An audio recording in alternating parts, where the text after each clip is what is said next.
Hello guys, maayong aga sa indong atanan. Mag-voice over muna tayo ulit. Maulang umaga.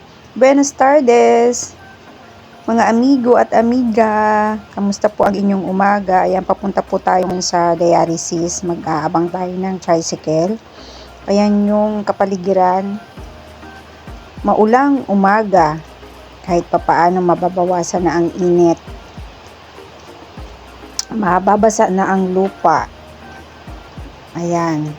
Dadaan tayo mamaya sa bayan. Bibili ako ng gamot. Ayan, may tricycle na pa sa lubong. Sasakay tayo dito sa tricycle. Ayan.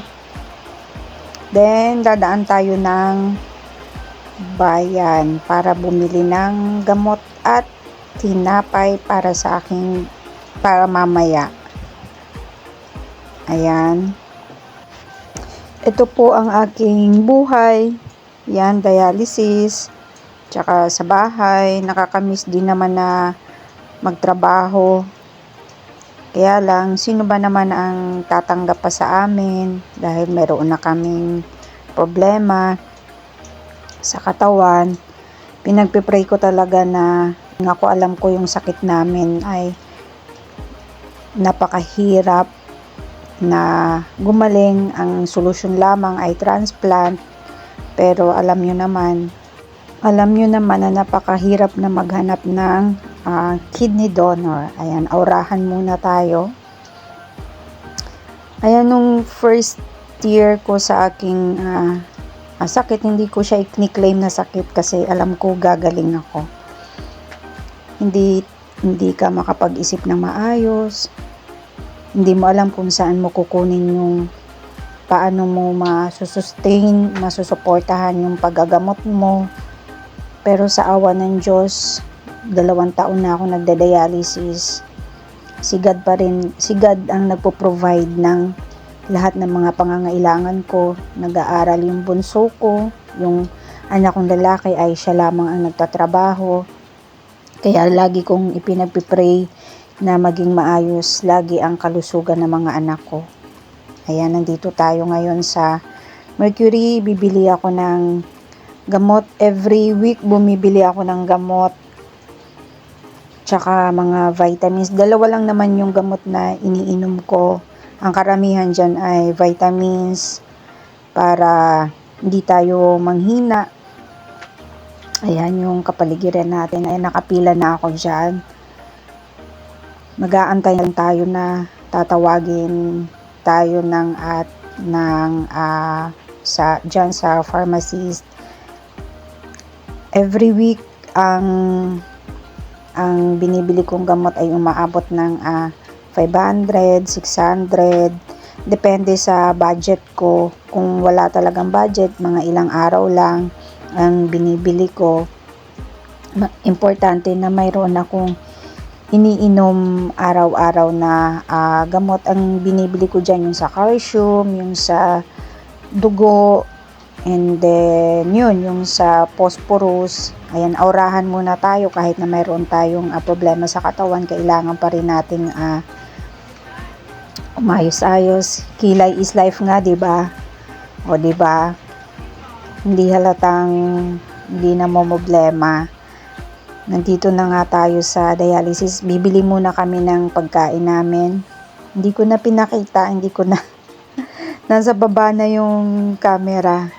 Ayan, nag-uusap kami nung anak ko kung ano yung bibili namin na pagkain. Share na lang kami kasi ako konti lang naman ang kinakain ko eh. Ang chicken hindi pwedeng madami.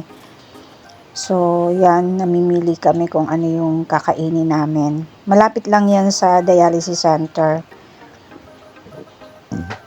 Ayan, papunta na ako. Pang ilan kaya ako sa pila? Kasi Saturday ngayon sigurado.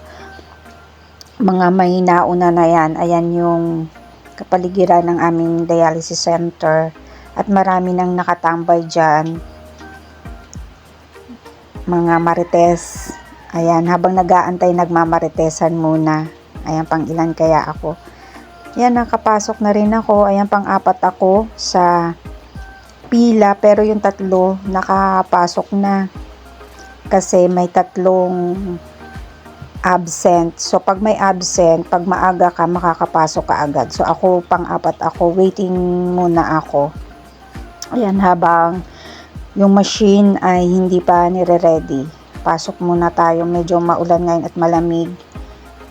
Pasok muna tayo. Upo muna tayo. Relax muna tayo. At bago magsimula ang session, ang treatment ay mag-pray tayo.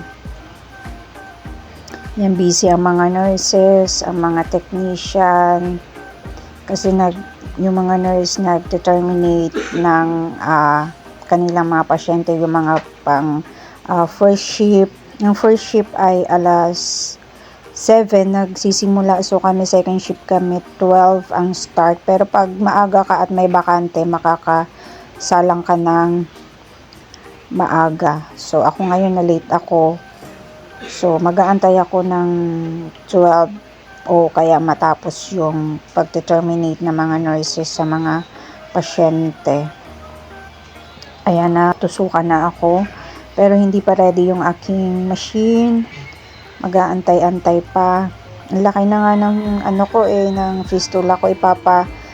Opera ko na to by June 30 kasi medyo malaki na. Pero sabi naman ng doktor, na nagpa-check up ako sa NKTI vascular, pwede pa naman, pero mag-aabang na ako sa kabila para maipahinga ko naman yung kabila para naman siya, lumiit siya at mag-flatten. Pero hindi ko siya ipapapatay kasi nga sayang pag pinapatay ko siya, hindi na magagamit ulit. At naway maging maayos ang aking pagdadialysis ngayon. Pinagpipray ko talaga. Ayan ang mga nangyayari sa loob ng dialysis.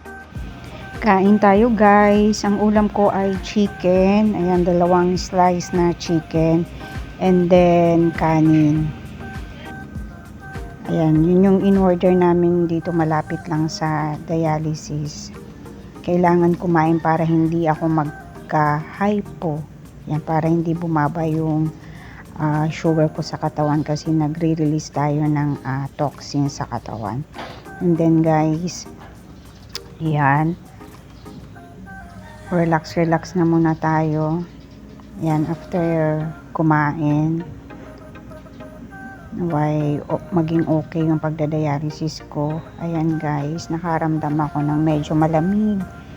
Kasi siguro malamig talaga, pero ang ginawa ko, bakit ba nilalamig ang isang pasyente kapag nagdadialysis? Yung iba kasi mayroong infection, mababa ang hemoglobin, at saka depende din sa dialyzer kung ilang gamit na yung dialyzer. Yun yung mga nagiging side effect pag nagda-dialysis. Ayan, pag ako kasi nilalamig, yan yung may infection or may UTI o kaya ay may tawag dito, yung dialyzer ko ay medyo matagal na siya. So nilalamig na ako, kailangan ko nang saksak ng paracetamol para hindi na ako mahirapan. Ayan guys, katatapos ko lang ng session. Malapit na tayo sa bahay, maulan pa rin guys. Sa mga gusto pong tumulong na may mabubuting puso, ilalagay ko po yung aking link, ang aking email, ang aking GCash dyan sa aking description.